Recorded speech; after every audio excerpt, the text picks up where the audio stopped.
What's going on YouTube? It's Teach, back again with another video, and today we're having a little bit of fun. We're going to add one legend to all 16 AFC teams, and tomorrow we'll come back and add one legend to all 16 NFC teams. I have to say off the top, I'm stealing this idea from the PFF NFL pod, who I think had it recommended to them as an idea, so credit to whoever this idea originally came from. Shout out to you. I just thought it was a fun idea and thought it could be a fun conversation to be had with various fans of different fan bases down below in the comment section. So as we go through today's AFC video and tomorrow's NFC video, let me know what you would change. You know, what legend would you add to the Bills or the Steelers, or, you know, whoever that team is, especially if it's your favorite team. I'd love to hear what legend you would add to your favorite squad, or if you think I got one wrong, let me know what legend you would swap them out with. Hopefully you guys enjoy. Hit that like button if you do. Subscribe if you're new to the channel, want to see more football content like this, and of course, again, leave me your thoughts down below in the comment section. We start with the AFC East, and it's the Buffalo Bills. This one was easy for me. Bruce Smith, we're talking about, and I am taking the current roster into account, by the way. I'm not just like adding the best legend of any, any of these teams all time. Otherwise, that'd be pretty easy. I'm really going what legend I could add to the roster right now to maximize their Super Bowl chances. So Bruce Smith, pair him up with Von Miller, and that would be an awesome 1-2 punch. And also, no guarantee Von Miller is who he was last year, considering he's now 34 years old, coming up from their major injury. He might not be the same dude. So maybe Bruce Smith's the guy that takes the load off the shoulders of Miller, gives him more one-on-ones, and we can prolong his career a little bit more. And also, maybe this makes Greg Rousseau a little bit better, Boogie Basham, some of the other first and second round picks that are scattered across that defensive line. So Bruce Smith to me was an easy one. And I'm also, one last caveat, we're taking these players in their prime. I'm not saying like this is Bruce Smith washed up. No, this is the prime version of all these players. Just, that may have been common sense, but just wanted to get that out there. The Dolphins, Dan Marino. Look, I mean, that offense is kind of made for Tua and his, lack of arm strength, but good accuracy, and he can play with timing. Now, just imagine, you sacrifice a little bit of mobility, but get a dude who has an absolute cannon for an arm, certainly can play with timing, and is as accurate as any quarterback we've seen. You give him Tyreek Hill, you give him Jalen Waddle, you give him that running backs, you give him that offensive line, that blocking scheme, Mike McDaniel's calling plays, Dan Marino would put up insane numbers. And, going back to when COVID first started to hit, I was just diving into old player highlights, and dude, Dan Marino was one of the most fun ones to dive into. I've seen Dan Marino play, but just like if you just wanted to pass by like a really fun hour, just watch Dan Marino highlights just for that full hour. And you will be like, dude, this guy was playing in the wrong era. He's not as mobile as quarterbacks are nowadays, but dude, his arm strength with like modern schemes and play designs and formations and movement, this guy could have been insane. I mean, he already was insane in the 80s and 90s and into the early aughts, if memory serves. So, you put him on the modern Dolphins offense, and oh my gosh, I mean, that might, supersede the Buffalo Bills and be the best offense in that division. Then the Patriots, this was a tough one, I was like, you could go Ty Law, I guess, but, they just took Christian Gonzalez. Do they need another corner? Maybe we bring back Teddy Bruschi out of that linebacker room. Decided to go Wes Welker, and let's just say, hey, Juju, he played almost 58% of his snaps out wide last year in Kansas City. He'll do the same thing now for us with Devontae Parker, with Tyquan Thornton. And Wes Welker was just a production machine. And I think it's somebody that Mac Jones would be really happy to see with on that roster. Such a true safety blanket, can work the underneath stuff, sure hands, good enough after the catch. Like, I just think that he would be that insurance policy that would make Mac Jones and Bill O'Brien as the OC very happy to have. And then you could, try to expand the roles of Juju and make Devontae Smith solely this contested catch specialist. Tyquan Thornton is the burner. I think Wes Welker, you'd be fine enough in a world where he leads the way in targets and then makes those other wide receivers in better positions because they're target 2, they're target 3, and you're really just trying to put them in most advantageous matchups and then take advantage when you feel like you have the right opportunity to hit Tyquan Thornton over the top or give Devontae Parker that 50-50 ball. So, the Patriots were a tough one, so I feel like this is the one where I'm going to probably get a lot of pushback. Logan Mankins was another one that kind of came to mind, and some of the other legends across the offensive line that they have, but just got to go with Wes Welker, so let me know why I'm wrong down below in the comment section. And for the Jets, I know I'm blocking just a little bit, but that does say the Jets. To Brickshaw Ferguson, again, really almost went with Darrelle Revis here, because Revis plus Sauce Gardner, you move DJ Reed in the nickel, oh my God, that would be crazy. And I'm doing players that retired at least 5 years ago, so it's not me bringing Jamal Adams back to New York or anything like that.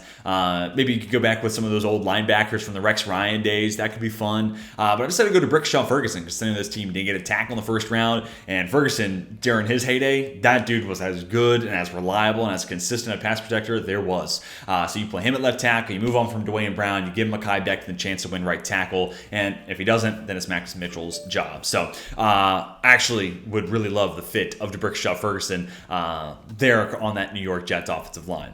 All right, now let's go ahead and move on to our next division. That is going to be the AFC South, the Houston Texans. Another easy one. They desperately need a wide receiver, and Andre Johnson, to me, is the dude to add. I mean, he might be the best wide receiver in franchise history. Again, I'm not pulling DeAndre Hopkins and sending him back to Houston. So him or Andre Johnson are the first two guys that immediately come to mind. And I mean, physical possession type, great in the red zone. I mean, Andre Johnson, again, if you did not get the chance to watch Andre Johnson play, I highly encourage you to go back and watch Andre Johnson highlights and then watch his fight with Cortland Finnegan, because that is also all-time entertainment there for the NFL's perspective. But yeah, Andre Johnson, one of the best wide receivers in team history, team that desperately needs a number one wideout. So if I could pull him out of his prime, let's put him on this Houston team. Colts, Dwight Freeney, right? Like, I mean, I'm excited to see Anthony Richardson, but the certainty of Peyton Manning is kind of alluring, right? And then you can add Marvin Harrison or Reggie Wayne, partner them up with Alec Pierce and Michael Pittman Jr. Okay, that'd be really fun. They did draft Josh Downs, so I'm like, man, I think that wide receiver room's good enough, and I don't want to just immediately replace a rookie they drafted at number 4 overall.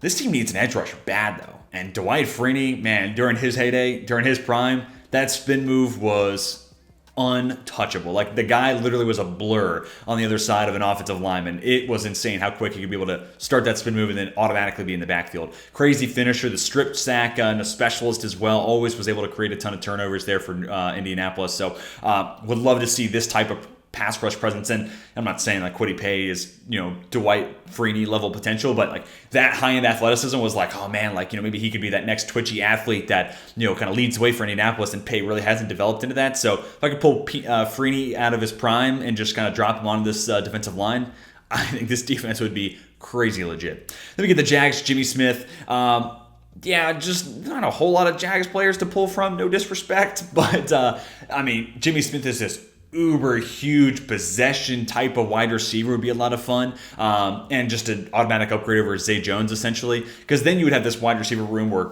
Calvin Ridley's working the deep stuff, Christian Kirk, really good slot wide receiver, and then Jimmy Smith is your big body, box him out type. So it feels like it just rounds out that wide receiver room. And hey, while we have Trevor Lawrence in a rookie contract, I want to maximize the amount of weapons he has around him, so let's pull Jimmy Smith out of the 90s. The Titans, Bruce Matthews. I'm thinking about center because like Aaron Brewer, sorry, it's just not been good enough. So I would plug and play Bruce Matthews at center, and then we'll see what Skoronski plus Dylan Radunz do at guard if those are the starting guards. Maybe it's Andre Dillard kicking inside. However it shakes out, I think the 2 tackle spots and the 2 guard spots have at least competent enough options and a lot of young options that I want to see what they're all about. Aaron Brewer has proven to me that 6'1", 275-pound center just does not work.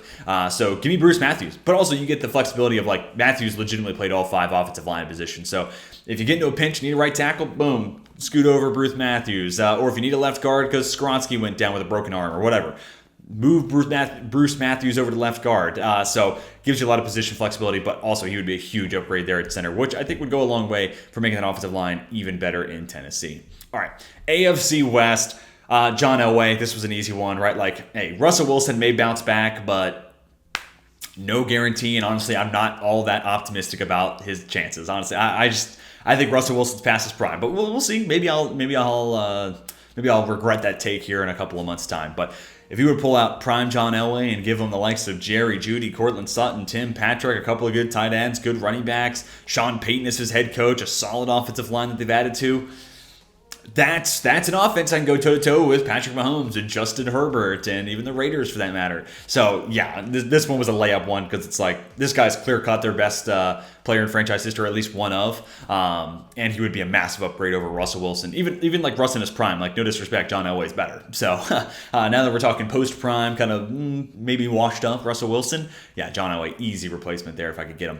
Chiefs, Derek Thomas, just because this team's going to be playing out in front. The offense is going to pour points, so pass rush, and Derek Thomas is one of the most efficient pass rushers in NFL history. So this was another duh one, just because it's like, oh, I can give one of the best teams in football that's going to play ahead for 60, 70, 80% of the time that they're on the field this year. I can give them one of the best pass rushers in NFL history. Yeah, easy one there. Chargers, I went with Junior Seau. It's another tough one. I thought about LaDainian Tomlinson because then it's like, well, we'll just trade Austin Eckler and then just get like Austin Eckler in Jesus mode as LaDainian Tomlinson. That sounds pretty awesome. Plus another pass catcher for Justin Herbert to work with. But I also think they can get better at linebacker. Yes, Eric Kendricks has been signed on that 2-year contract. They draft Diane Henley. Yeah, but, it's a short-term contract for an old linebacker in Eric Kendricks. So I was kind of thinking Junior Seau plus Diane Henley. That would be an awesome 1-2 punch. Seau is like the run-stopping linebacker who can also blitz a little bit. And then Henley focusing on being a coverage player. That feels like a really nice 1-2 punch. And also just like rest in peace to one of the best players of his time. I mean, Junior Seau, another one of those guys that during COVID, go back. I watched his highlights. I encourage you to do the same thing. The guy was insane. So I'd love to play him into that middle of that Brandon Staley defense. Raiders, Gene Upshaw is kind of another cop-out answer. Partially because he could play just about anywhere we need him to here. But my thought in mind is we'll plug and play him at left guard, move Dylan Parham over to center, move on from Andre James, who hasn't worked out. And now I feel like that offensive line's in a good spot. Colton Miller, Gene Upshaw, Dylan Parham at center, and then, we'll figure out Illuminor, Brandon Parker there at right guard, right tackle. Maybe we keep Andre James at center. We move Parham over to right guard. He did some of that in Memphis. So you got some flexibility. Maybe we'll just play Gene Upshaw at right guard. Who knows? But, one of the best Raiders of all time, NFL Hall of Famer for a reason. And, look at this picture. This would be a picture that excites Josh McDaniels because he's like, oh, this is Gene Upshaw leading the way for Josh Jacobs now. Oh my gosh, yeah, we're getting the ball out of Jimmy Garoppolo saying, oh, that's great. This is what I need to run my offense, my power blocking scheme. So Gene Upshaw was kind of an easy one for me there. And then to round out this video, our final division we're going to talk about is the AFC North. Ravens, Terrell Suggs, it could have gone Ray Lewis, could have gone Ed Reed. Ed Reed's actually a really fun one, but they got Marcus Williams, they got Kyle Hamilton, T. Sizzle. One, I feel like as a Steelers fan, there were a lot of Ravens that gave me nightmares, but there was no one that haunted me, it felt like, more than Terrell Suggs. It felt like Terrell Suggs was always wrecking the Steelers, so I feel like he lives large in my mind. But, they have some okay pass rush. David Ojabo, hopefully, coming off the injury in year 2, is that guy, and maybe Odafe Owe takes another step forward. But right now, it's a lot of question marks. You add prime T. Sizzle to that edge room, you got some answers to those questions. And this is a guy that's easily going for 12 plus sacks a year. Even in the modern NFL, he would be an absolute game changer for that defense, which I think has a lot of other things worked out right now, except for edge. You add T. Sizzle, and oh my God, that's one of the best defenses in football. Bengals, I decided to go Anthony Munoz.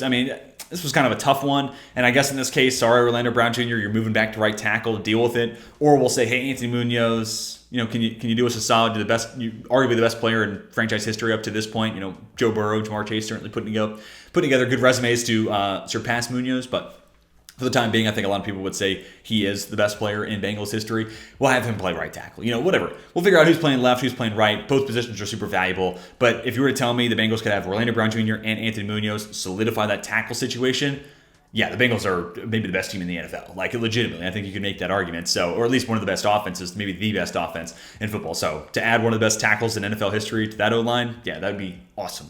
Then the Browns, I did the same thing. I went Joe Thomas. And it's also tough for the Browns because, just Google search greatest Browns of all time. And, of the top 15 names, 12 are in black and white. So, it's sorry, I'm not trying to project Otto Graham's game to the NFL level. I'm not, and, rest in peace also to the late, great Jim Brown. That news hit hard. That was such sad news to get. I was on my way to my broadcast, actually, and that was such a bummer. But lived a long life. It was a great ambassador for the NFL. So I thought about, Jim Brown here, partner up with Nick Chubb. That'd be fun. But felt like we could go for a position of higher position value. And also, Nick Chubb's already one of the best running backs in football. So, adding Jim Brown would be fun. But does it really change a whole lot? And unfortunately, Jedrick Wills just hasn't really been all that great. So I think we can get a solid upgrade here with perhaps the best tackle I've ever gotten to watch in my life in Joe Thomas. So upgrade over Jedrick Wills. Maybe we move him to right tackle after, the move on from Conklin. So we got some options there, but Joe Thomas, absolute free. And the last guy we're going to talk about, Pittsburgh Steelers, I'll go Rod Woodson.